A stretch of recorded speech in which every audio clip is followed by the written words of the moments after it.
नमस्कार, स्वागत है आपका करियर एडुनेस्ट पर। और दोस्तों, इस क्लास में हम बात करने वाले हैं द मच अवेटेड पेपर, जिसकी आप बच्चों ने कई बार कमेंट किया कि सर हिंदी सिनेमा और साहित्य वाला जो पेपर है, माइनर पेपर है सेमेस्टर 4th का हिंदी लिटरेचर का, इसकी कोई क्लास या इम्पोर्टेंट क्वेश्चंस हमें कुछ अपलोड कर दो ताकि हमारी एग्ज़ाम में कुछ मदद हो जाए।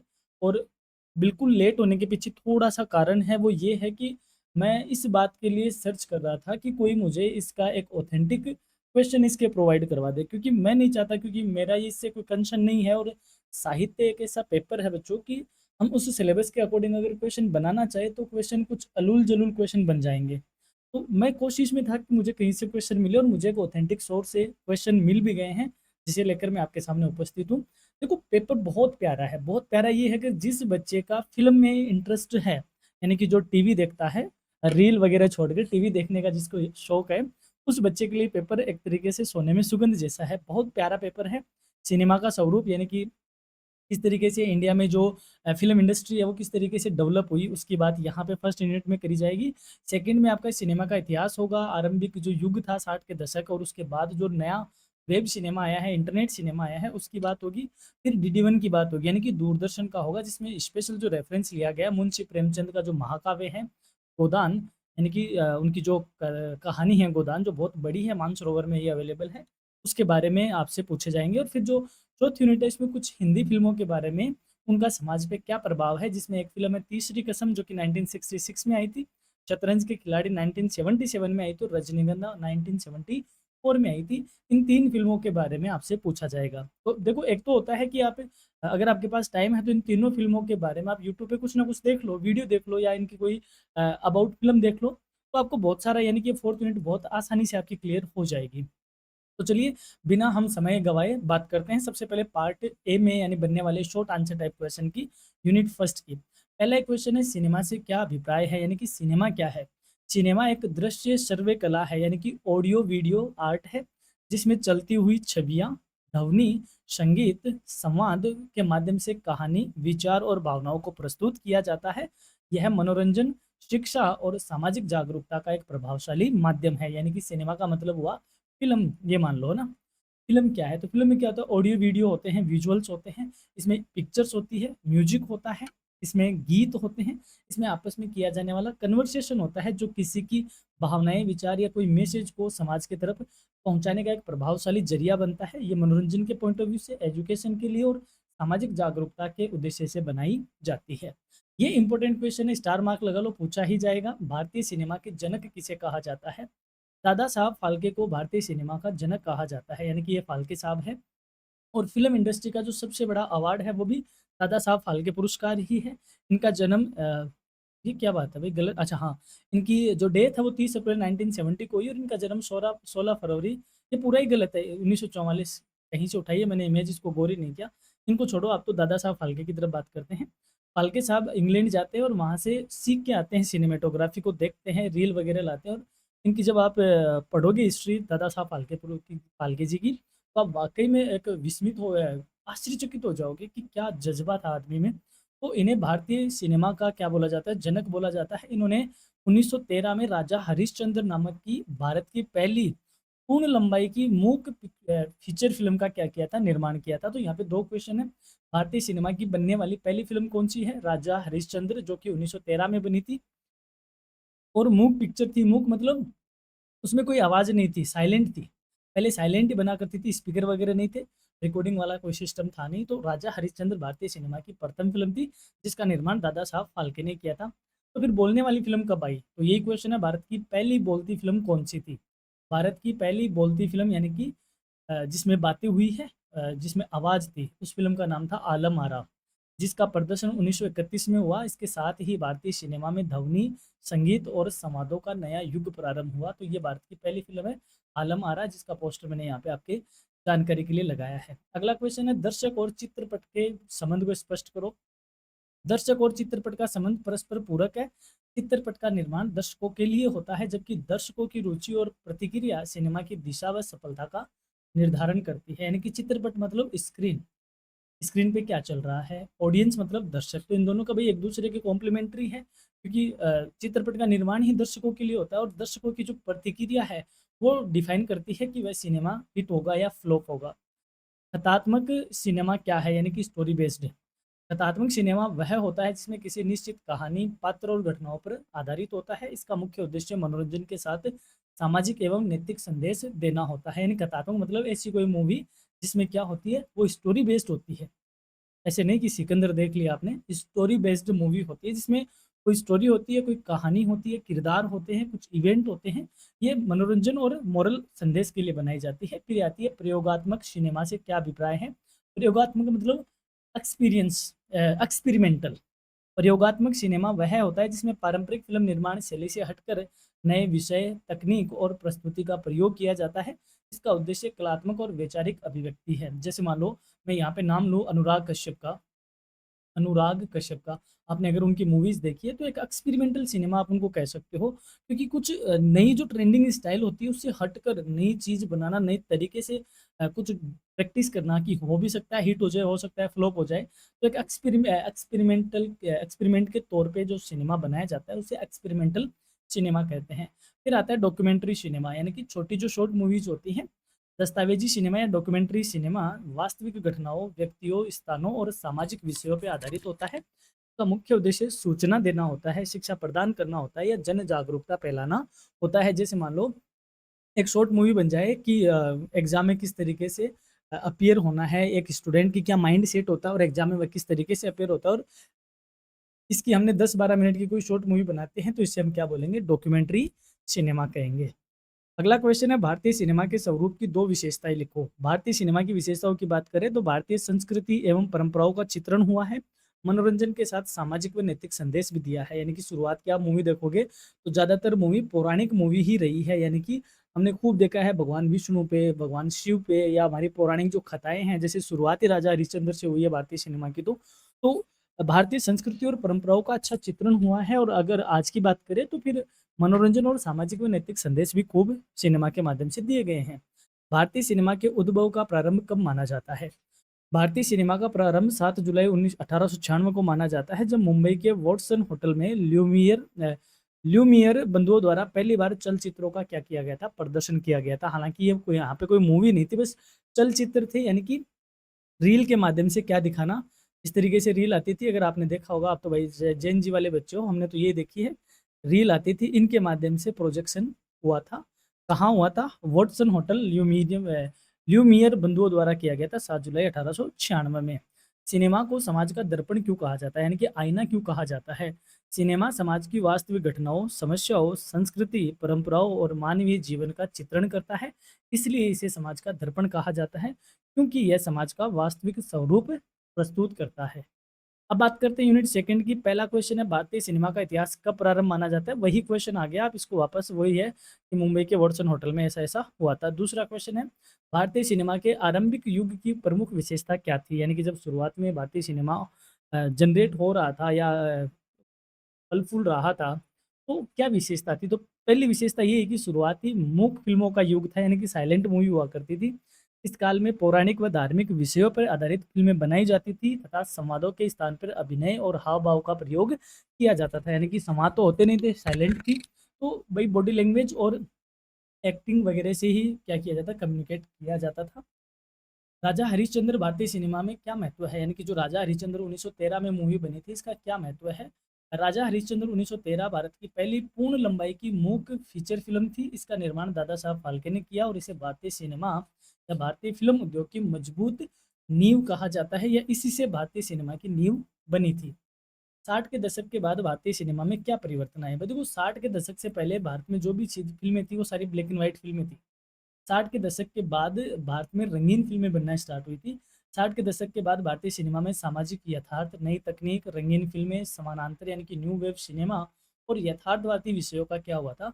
विकास हुआ था। यानी 60 से पहले की बात करें तो मोटे-मोटे माइथोलॉजी जैसी सब्जेक्ट ज़्यादा बने थे। और उसमें अगर बहुत अच्छी फ़िल्म की बात करूँ तो मैं यहाँ पे एक फ़िल्म का ज़िक्र ज़रूर करना चाहूँगा जिसका नाम है मुग़ल-ए-आज़म। अगर जिस भी बच्चे ने ये देख ली है तो आप ज़रूर देखिएगा, मूवी बहुत फैंटास्टिक है। ये 60 से पहले की ही बनी हुई है। तो उसके बाद जो चीज़ें आई थी वो बहुत अलग तरीके से बननी स्टार्ट हुई थी और अब तो बात ही दूसरी है। अगला क्वेश्चन है, समानांतर सिनेमा क्या है? न्यू वेव या समानांतर सिनेमा भारतीय सिनेमा की वह धारा है जिसमें व्यावसायिक मनोरंजन के स्थान पर सामाजिक यथार्थ, मानवीय संवेदनाओं और गंभीर विषयों की प्रमुखता दी जाती है। जैसे मान लो मैं यहाँ पे ये बात कहूँ कि जो रियल स्टोरी बेस्ड मूवीज होती है, या यूँ कहें समाज की जो रियल समस्याओं या जो मानवीय संवेदनाओं को दिखाने की बात जहाँ होती है, जिसमें कोई हीरो नहीं होता बहुत बड़ा, सिर्फ मूवी होती है, उसे हम समानांतर सिनेमा कहते हैं। अगला है वेब सिनेमा से क्या अभिप्राय है? वेब सिनेमा से ऐसे उन फ़िल्म व वेब सीरीज़ से है जो इंटरनेट के माध्यम से ओटीटी प्लेटफ़ॉर्म पर प्रदर्शित की जाती है और जिन्हें दर्शक अपनी सुविधा के अनुसार देख सकते हैं। यानी कि नेटफ्लिक्स और जो ऑनलाइन जितने प्लेटफ़ॉर्म हैं, इन पे रिलीज़ होने वाली मूवीज़ को हम वेब सिनेमा कहते हैं। इसे देखने के लिए आपको किसी हॉल में नहीं जाना पड़ता, आप अपनी सुविधा के अनुसार देख लेते हो, लाइक वेब सीरीज़ वगैरह। अगला क्वेश्चन है, इंटरनेट ने सिनेमा को किस प्रकार प्रभावित किया है? इंटरनेट ने सिनेमा की पहुंच विश्व भर तक बढ़ा दी है। इसके माध्यम से फिल्में ऑनलाइन देखी जा सकती है और नए कलाकारों व निर्देशकों को अपनी प्रतिभा प्रदर्शित करने का अवसर मिल जाता है। तो यानी इंटरनेट ने तो क्रांति ला दी है सिनेमा के युग में। अगला क्वेश्चन है, ओटीटी प्लेटफॉर्म क्या है? ओटीटी जिसका पूरा नाम है ओवर द टॉप, ना ओवर द टॉप नहीं है, गलत है, ओवर द थिएटर है। ओवर द थिएटर इसका पूरा नाम जरूर याद रखना, over the theatre. Platform way digital माध्यम है, यानी कि ओटीटी प्लेटफॉर्म वे डिजिटल माध्यम है जिनके द्वारा इंटरनेट के माध्यम से फिल्में और वेब सीरीज सीधे दर्शकों तक पहुंचाई जाती है। जैसे Netflix, Amazon prime, audio video plus और डिज्नी प्लस हॉटस्टार, ये सारे ओटीटी प्लेटफॉर्म है। इसका फुल फॉर्म जरूर याद रखिएगा। अगला क्वेश्चन है, वेब सिनेमा का प्रमुख लाभ क्या है? यानी कि जो वेब सिनेमा है या इंटरनेट सिनेमा है, इसका खास बेनिफिट क्या है? वेब सिनेमा का प्रमुख लाभ ये है कि दर्शक किसी भी समय और किसी भी स्थान पर अपनी सुविधा के अनुसार फिल्में और वेब सीरीज देख सकता है। यानी कि आप बाउंड नहीं हो कि चलती है क्या 9 से 12 में ही आपको देखना पड़े, आप अपने अकॉर्डिंग जब फ्री हो तब आप देख सकते हो। दैट इज क्या बोलते हैं, very good beneficial of the web cinema. लेकिन इसके सामने प्रमुख चुनौती क्या है? वेब सिनेमा की प्रमुख चुनौती अश्लील एवं हिंसात्मक सामग्री का बढ़ता प्रसार तथा इंटरनेट के माध्यम से होने वाली फिल्म पायरेसी है। यानी कि इसमें जो सबसे बड़ी चुनौती ये है कि बहुत वायलेंट या बहुत गलत तरीके की जो मूवीज़ होती है जिसमें गाली-गलौच होते हैं, वो सीधे, क्योंकि ओटीटी पे बिना किसी स्क्रीनिंग के वो सीधे आती है, यानी उसमें कोई सेंसर वगैरह नहीं लगता इतना। तो बहुत वायलेंट वाली मूवीज़ वगैरह आप सीधे डिलीवर कर दी जाती है। कहने का मतलब ये होता है कि 18 प्लस वाला बच्चा देखेगा, लेकिन सबके पास है कि कैसे देखनी होती है। तो ये इसकी सबसे बड़ी चुनौती है। एक टाइम पर मैं जैसे आपको कहूँ, अगर आपने शोले मूवी देखी हो, शोले मूवी में क्या था लास्ट में, जो ठाकुर है वो गब्बर को अपने जूतों से मतलब मार देता है। उसका क्लाइमेक्स कुछ थोड़ा उस टाइम के हिसाब से थोड़ा हिंसात्मक ज़्यादा था।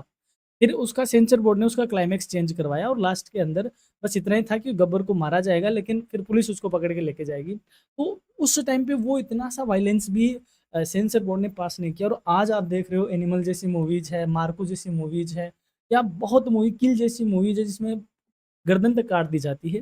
तो ये इसके सामने मुख्य चुनौती है। अब हम बात करें यूनिट 3 की। पहला क्वेश्चन है, दूरदर्शन और साहित्य का क्या संबंध है? यदि किसी बच्चे ने अपने बचपन में डीडी वन देखा हो, तो डीडी वन खैर मैं तो नहीं कहूँगा कि आपने देखा होगा, कि आपका जन्म ही लगभग 2004-5 के बाद हुआ है।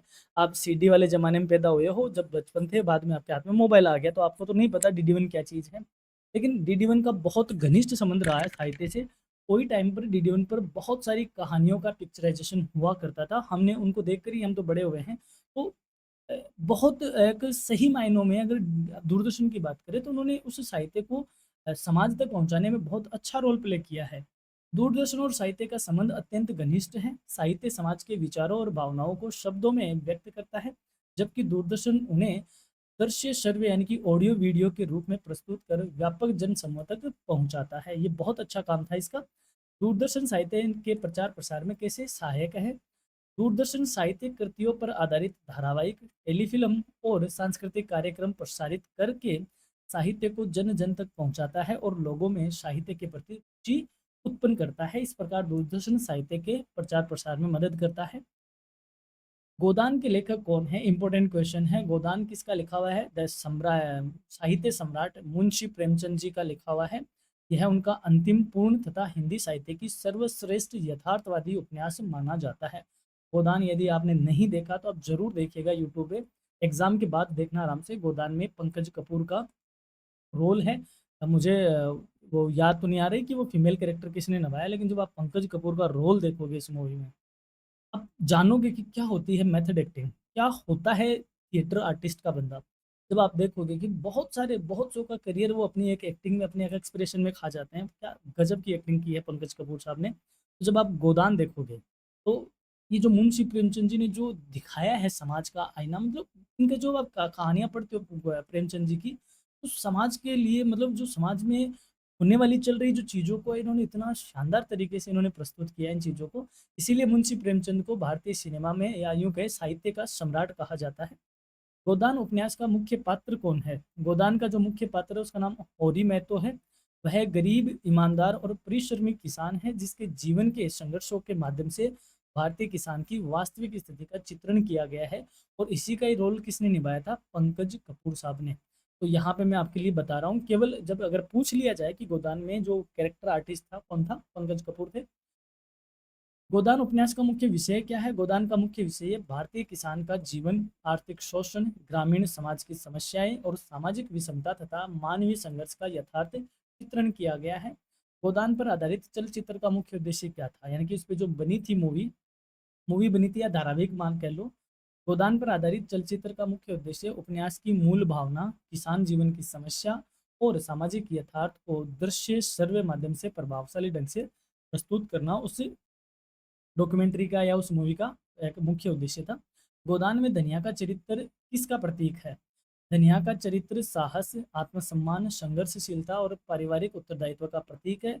वह विपरीत परिस्थितियों में भी परिवार का दृढ़ता से साथ देती है। यानी कि जो धनिया का कैरेक्टर है, मुझे नाम याद नहीं आ रहा किस फीमेल आर्टिस्ट ने इसको निभाया था, लेकिन ये बहुत बराबर उसमें हिस्सा देती है, या बहुत अच्छी इसका कैरेक्टर है उसमें। दूरदर्शन द्वारा साहित्य के दो प्रमुख लाभ लिखिए। दूरदर्शन के माध्यम से साहित्य का व्यापक प्रचार प्रसार होता है तथा साहित्यिक कृतियां ऑडियो वीडियो रूप में प्रस्तुत होने से उन्हें समझना अधिक सरल और रोचक हो जाता है। गोदान को यथार्थवादी उपन्यास क्यों कहा जाता है? गोदान में भारतीय ग्रामीण जीवन, किसान की गरीबी, सामाजिक शोषण, आर्थिक विषमता और मानवीय संघर्ष का वास्तविक और सजीव चित्रण किया गया है, इसलिए इसे यथार्थवादी उपन्यास कहा जाता है। साहित्य के दृश्य रूपांतरण का क्या महत्व है? यानी दृश्य मतलब वीडियो ट्रांसफॉर्म। साहित्य के दृश्य रूपांतरण से साहित्य अधिक प्रभावशाली, सरल और जनसुलभ बनता है। इससे दर्शकों में साहित्य पढ़ने की रुचि बढ़ती है और इसकी व्यापक पहुंच सुनिश्चित होती है। यानी कि भाई देखो, एक तो आप चीज़ पढ़ो, एक चीज़ को आप देखो, तो भाई जो देखी हुई चीज़ है वो ज़्यादा आपकी याद रहेगी, उसमें आपको समझने में आसानी होगी और साहित्य पढ़ने में रुचि आपकी और ज़्यादा बढ़ेगी। तो ये इसका बेनिफिट है। अब बढ़ते हैं अपन फोर्थ यूनिट की ओर। साहित्यिक कृतियों पर बनी हिंदी फिल्मों का मुख्य उद्देश्य क्या है? अब देखो, जो स्टोरी या जो साहित्य लिखा हुआ है उस पे कई मूवीज भी बनी हुई है, कई फिल्मों पे मूवी बनी हुई है, सॉरी, कई कहानियों पे मूवी बनी है। तो आपके सिलेबस में तो 3 ही है, उनकी बात करेंगे। क्या उद्देश्य होता है इनका? साहित्यिक कृतियों पर बनी हिंदी फिल्मों का जो मुख्य उद्देश्य है वो है साहित्य को दृश्य श्रव्य माध्यम से जन जन तक पहुंचाना, सामाजिक चेतना का विकास करना और साहित्यिक मूल्यों का संरक्षण करना इन फिल्मों का उद्देश्य रहा है। तीसरी कसम फिल्म किस साहित्य कृति पर आधारित है? इसको स्टार मार्क लगाओ। जो तीसरी फिल्म है जो 1966 में आई थी, वो किस पे, यानी कि किसकी कहानी पे बेस्ड है? तो प्रसिद्ध साहित्यकार फणीश्वर नाथ रेणु की प्रसिद्ध कहानी मारे गए गुलफाम, इस पर आधारित ये मूवी थी, जिसका नाम मूवी में तीसरी, या इस स्टोरी पे या इस साहित्यिक रचना पे बनी फिल्म का नाम तीसरी कसम रखा था। शतरंज के खिलाड़ी फिल्म किसकी रचना पर आधारित है? शतरंज के खिलाड़ी प्रसिद्ध साहित्यकार मुंशी प्रेमचंद की इसी नाम की प्रसिद्ध कहानी पर क्या है? आधारित है। रजनीगंधा फिल्म किस कहानी पर आधारित है? तो मनु भंडारी जी की जो कहानी है यही सच है, इस पर आधारित फिल्म थी रजनीगंधा। और मनु भंडारी जी का निधन मेरे ख्याल से, मुझे थोड़ा थोड़ा याद आ रहा है, पिछले साल 2025 में हुआ था या 2024 में इनका निधन हुआ था, अभी हाल ही में। और बहुत हिंदी साहित्य में एक बहुत बड़ा नाम है मनु भंडारी जी का। अगला क्वेश्चन है, तीसरी कसम फिल्म का मुख्य पात्र कौन है? तीसरी कसम फिल्म का मुख्य पात्र हीरामन है। वह एक सरल, ईमानदार और स्वाभिमानी बैलगाड़ीवान है जो कि मानवीय संवेदनाओं और नैतिक मूल्यों का प्रतीक भी दर्शाता है। शतरंज के खिलाड़ी का फिल्म का मुख्य विषय क्या रहा? शतरंज के खिलाड़ी फिल्म का मुख्य विषय अवध के नवाबी काल, अंग्रेजी शासन, सामाजिक पतन और तत्कालीन भारतीय समाज की निष्क्रियता का यथार्थ चित्रण इस मूवी में किया गया है। रजनीगंधा फिल्म का मुख्य विषय क्या है? रजनीगंधा का मुख्य विषय आधुनिक मध्यम वर्गीय यानी मिडिल क्लास लाइफ का, प्रेम का, मानवीय संबंधों का और भावनात्मक द्वंद्वता का इसमें यथार्थ चित्रण किया गया है। साहित्यिक फ़िल्मों का समाज पर एक प्रमुख प्रभाव लिखो, यानी कि जो साहित्यिक फ़िल्में बनी, यानी कि जो साहित्य पे बेस्ड मूवी है, उनका समाज पर क्या प्रभाव रहा? साहित्यिक फ़िल्मों का प्रमुख प्रभाव ये रहा कि वे समाज में नैतिक मूल्यों, सामाजिक जागरूकता और साहित्य के प्रति रुचि का क्या किया है, उसमें उन्होंने विकास कर किया है। तीसरी कसम फ़िल्म का सामाजिक संदेश क्या था? इस फ़िल्म ने ग्रामीण जीवन, लोक संस्कृति, मानवीय संवेदनाओं और स्त्री के प्रति सम्मान का संदेश दिया है, और ये सामाजिक पूर्वाग्रहों पर प्रश्न उठाने का काम करती है। फिर है साहित्य और सिनेमा के संबंध का महत्व क्या है? साहित्य और सिनेमा का संबंध साहित्य को अधिक प्रभावशाली बनाता है, जनसुलभ बनाता है। इससे साहित्य का व्यापक प्रचार-प्रसार होता है और समाज में सांस्कृतिक और नैतिक चेतना का भी विकास होता है, दोनों में घनिष्ठ संबंध है। ये थे शॉर्ट आंसर टाइप क्वेश्चन, और अब हम बात करें बड़े क्वेश्चन। मैंने इसको पार्ट में नहीं डिवाइड किया है, मैंने आपकी सुविधा के लिए मुझे 11 क्वेश्चन मिले थे, किसी एक्सपर्ट सोर्स से ही मिले थे। मैंने बस उनके आंसर के साथ यहाँ पे आपके सामने प्रस्तुत किया है। जैसे पहला एक क्वेश्चन है, भारतीय सिनेमा का उद्भव और स्वरूप की चर्चा कीजिए। तो आपको इसमें आप पूरी आलम आर कैसे, राजा हरिश्चंद्र किस तरीके से थी, वो सारी चीज़ें आपको इसमें लिखनी होती है। अगला क्वेश्चन है, दर्शक और चित्रपट के बीच संबंध क्या है? दोनों को आपको समझाना है, इसमें आंसर आपको मिल जाएगा। और एक क्वेश्चन हमने रखा है, सिनेमा के विभिन्न प्रकारों, चाहे वो स्टोरी टेलिंग हो, एक्सपेरिमेंटल हो या डॉक्यूमेंट्री हो, तीनों की विवेचना करो। फिर आती है एक क्वेश्चन है, तो इस तरीके से इसमें हमने 10-11 क्वेश्चन रखे हैं। भारतीय सिनेमा के इतिहास और उसके आरंभिक युग पर प्रकाश डालो। तो आप इस पीडीएफ में ज़रूर पढ़िएगा। बहुत सारे बच्चे कमेंट करते हैं, सर पीडीएफ कहाँ मिलेगी? जबकि मैंने हर एक वीडियो में आपको कहा है कि बेटा, पीडीएफ का मतलब है हमारी वेबसाइट, और हर पेज पे आपको, हर स्क्रीन पे बार-बार वेबसाइट दिखाने का मतलब भी यही है कि आपको पता रहे। और जैसे आप डिस्क्रिप्शन में भी जाओगे, तो डिस्क्रिप्शन में पहला लिंक आपको वेबसाइट का ही मिलेगा। वेबसाइट पे आप स्टडी मटेरियल पे जाते हो, तो वहाँ आपको पीडीएफ के लिए फ़ोल्डर मिल जाएगा, किस फ़ोल्डर में आपका बिलॉन्ग करते हो। सेमेस्टर फर्स्ट है, सेकंड है, थर्ड है, जिसमें भी आपका हो, तो आप वहाँ से डाउनलोड कर सकते हो। ये फाइल भी आप वहाँ से डाउनलोड कर लोगे, माइनर हिंदी साहित्य या हिंदी लिटरेचर के नाम से आपको ये फाइल मिलेगी।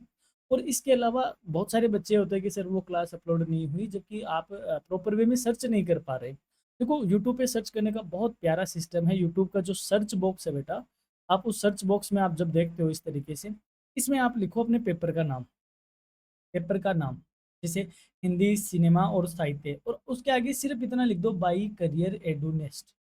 ये लो, अगर वो क्लास हमने रिकॉर्ड की है और अपलोड की है, तो यूट्यूब खुद आपको सर्च करके आपके सामने रख देगा कि भाई करियर एडुनेस्ट पे आपको ये क्लास ये मिल जाएगी। तो बहुत आसान है क्लास सर्च करना यूट्यूब पे। अब पता नहीं आप क्यों नहीं सर्च कर पाते। तो बस जो भी पेपर आपका होता है उसके आगे करियर रेडीनेस लिख दिया करो, करियर रेडीनेस की क्लास आपके सामने आ जाएगी। और इसके अलावा जो हमारी लर्निंग हब वाली पीडीएफ थी, अगर आपने डाउनलोड नहीं करी है तो वेबसाइट से आप वो भी डाउनलोड कीजिएगा। और इस पीडीएफ से आप लॉन्ग आंसर टाइप क्वेश्चन जरूर पढ़िएगा, एग्जाम में आपको बहुत ज़्यादा हेल्प होने वाली है। इसी उम्मीद में कि आपको ये क्लास बहुत अच्छी लगी है, और आप इसको जरूर हाइप कीजिएगा। और हाँ, एग्ज़ाम में, वहाँ एग्ज़ाम देने के बाद इधर आके कमेंट ज़रूर करना कि इस क्लास ने कितना आपको बेनिफिट दिया। नहीं भी दिया होता है तो भी कमेंट किया करें। आपका जो रिव्यू है, उसी से हमारा बेटरमेंट होने वाला है, तो हम ताकि अगले सेमेस्टर में और अच्छा आपके लिए कर पाएँ। So keep watching, stay connected, stay focused on your exam. All the best for your examination. Have a nice day, have a great time. Thank you.